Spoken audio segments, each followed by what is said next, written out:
రామగిరి మండలం బేగంపేట గ్రామ మాజీ సర్పంచ్ భర్త శంకర్ గౌడ్పై కాంగ్రెస్ నాయకులు చేసిన దాడిని బీఆర్ఎస్ పార్టీ ఎంపీ అభ్యర్థి కొప్పుల ఈశ్వర్, పెద్దపల్లి జిల్లా పరిషత్ చైర్మన్ పుట్ట మధుకర్ తీవ్రంగా ఖండించారు. గురువారం దాడిలో గాయపడ్డ శంకర్ గౌడ్ను వారు పరామర్శించి ఆరోగ్య పరిస్థితిని అడిగి తెలుసుకున్నారు. అలాగే దాడి ఘటనకు సంబంధించిన వివరాలు తెలుసుకుని కాంగ్రెస్ నాయకులు తీరుపై ఆగ్రహం వ్యక్తం చేశారు. దాడులకు పాల్పడితే సహించేది లేదని, కార్యకర్తలకు అండగా ఉంటామని ఈ సందర్భంగా వారు పేర్కొన్నారు. ఈ కార్యక్రమంలో రామగిరి మండల బీఆర్ఎస్ పార్టీ అధ్యక్షుడు శంకేసి రవీందర్తో పాటు పలువురు నాయకులు, కార్యకర్తలు పాల్గొన్నారు.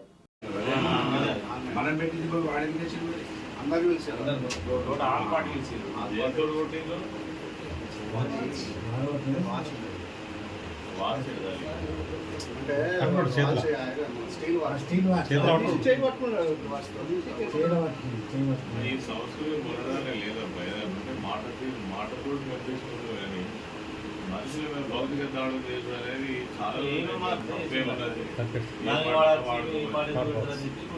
ఇనబుద్ధి అయితే ఇను, లేకపోతే చిత్తాలు అమరవీరు 8 గంటల పని దినాన్ని సాధించి పెట్టినటువంటి వారికి ఇలా కార్మికులు హక్కులు లేకపోయిన తప్పే ఉందమ్మా. వారికి ఏం వచ్చింది? ప్రపంచమంతా జరుగుతున్నారు. ఓరికి మెదడు మోకాళ్ళకి వెళ్ళి శిలబడలకు వస్తుంది. ప్రపంచం మొత్తం జరుగుతుంది. హాలిడే పండుగ పలకరించిపోదాం, ధైర్యం చెప్పిపోదామని వచ్చినాం.